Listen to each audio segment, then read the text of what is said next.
خلافت کے لیے انتخاب۔ حضرت عمر رضی اللہ تعالی عنہ نے بوقت وفات 6 رکنی شورا مقرر کر دی جس کے ذمہ خلیفہ کا انتخاب تھا۔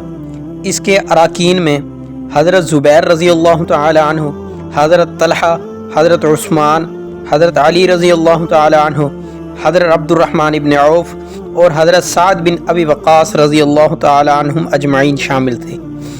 شورا کا اجلاس ہوا تو 3 ممبر دوسرے ساتھیوں کے حق میں دستبردار ہو گئے۔ حضرت زبیر اور علی رضی اللہ تعالی عنہ کے حق میں، حضرت طلحہ حضرت عثمان کے حق میں اور حضرت سعد اور حضرت عبد الرحمن ابن عوف کے حق میں۔ اس طرح میدان میں 3 امیدوار تھے۔ حضرت عبد الرحمن بن عوف بھی امیدواری سے دستبردار ہو گئے۔ اس طرح ووٹ برابر تھے۔ ریفرنڈم۔ حضرت عبد الرحمن بن عوف نے مدینہ کے سرکردہ لوگوں اور عوام الناس سے رائے لی۔ اس رائے کی روشنی میں حضرت عثمان رضی اللہ تعالیٰ عنہ کو خلیفہ منتخب کیا گیا۔ اس کے بعد ان کی بیعت ہوئی۔ بیعت خاص۔ ارکان شورا نے نماز عصر کے وقت بشمول حضرت علی رضی اللہ تعالیٰ عنہ بیعت کر لی۔ بیعت عام۔ نماز عصر حضرت عثمان رضی اللہ تعالیٰ عنہ نے مسجد نبوی صلی اللہ علیہ وسلم میں پڑھائی اور اس نماز کے بعد عوام الناس نے آپ کی بیعت کر لی۔ خطبہ خلافت۔ آپ رضی اللہ تعالیٰ عنہ چونکہ خطیب نہ تھے اس لیے فوری طور پر خطبہ نہ دے سکے۔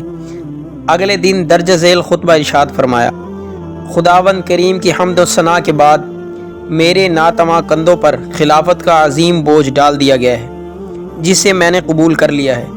سن لو، میں کتاب و سنت کی اتباع کرنے والا ہوں، میں اپنی طرف سے بدعت کا ایجاد کرنے والا نہیں ہوں۔ اس کے بعد فرمایا: پھر سن لیجئے، کتاب اللہ اور سنت رسول کے بعد مجھ پر 3 حق ہیں۔ اولاً شیخین کی اتباع کرنا، ثانیاً ایسے امور اور معاملات جن میں اجماع ہو جائے، اور ثالثاً اہل خیر کے اختیار کردہ طریقے کی اتباع کرنا جس پر تم کسی مصلحت کے بنا پر گامزن نہ ہو سکے۔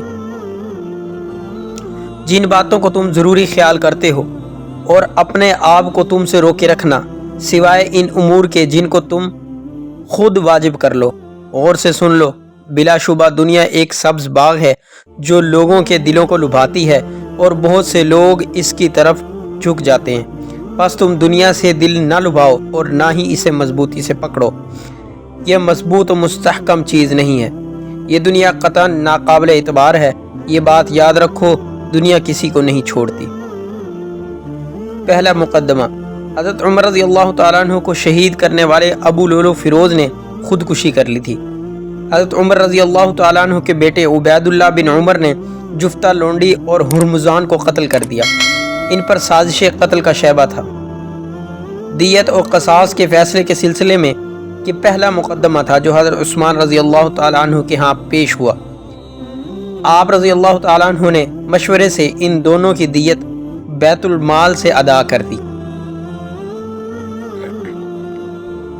اشاعت اسلام۔ حضرت عثمان رضی اللہ تعالیٰ عنہ ممتاز صحابی تھے۔ انہوں نے بنو امیہ میں اسلام لانے میں پہل کی اور شاہی خاندان چھوڑ کر مصیبتوں کی مالا گلے میں ڈالی۔ یہ بہت حوصلے کی بات تھی۔ اس سے ان کے اسلام سے محبت کا اندازہ کیا جا سکتا ہے۔ انہوں نے اپنے دور حکومت میں اشاعت اسلام کا ہر ممکن سامان کیا۔ اس کے بارے میں زیادہ تر معلومات نہیں ملتی کیونکہ مورخین نے اس طرح کے پہلوؤں کو عموماً نظر انداز کیا۔ حضرت عثمان رضی اللہ تعالیٰ عنہ کے زمانے میں طرابلس، الجزائر، مراکش، قبرص، طبرستان، افغانستان، نیشاپور اور آرمینیا کے علاقے فتح ہوئے۔ ان علاقوں میں اشاعت اسلام کا صحرا حضرت عثمان رضی اللہ تعالیٰ عنہ کے سر ہے۔ آج بھی ان علاقوں میں مسلمان اکثریت میں ہیں۔ یہاں اشاعت اسلام کا اولین پودا حضرت عثمان رضی اللہ تعالیٰ عنہ کا ہی لگایا ہوا ہے۔ اس کے علاوہ آپ ذاتی طور پر بھی اشاعت اسلام کے لیے کوشاں رہے۔ حضرت عثمان رضی اللہ عنہ نے قیدیوں کے سامنے اسلام کی دعوت خود پیش کی۔ ایک دفعہ بہت سی رومی لونڈیاں گرفتار ہو کر آئیں۔ حضرت عثمان نے خود ان کے پاس جا کر تبلیغ اسلام کا فریضہ سر انجام دیا۔ چنانچہ 2 عورتوں نے متاثر ہو کر کلمہ توحید کا اقرار کیا اور دل سے مسلمان ہوئی۔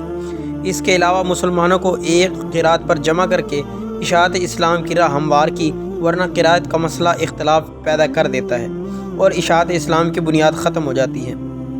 والسلام۔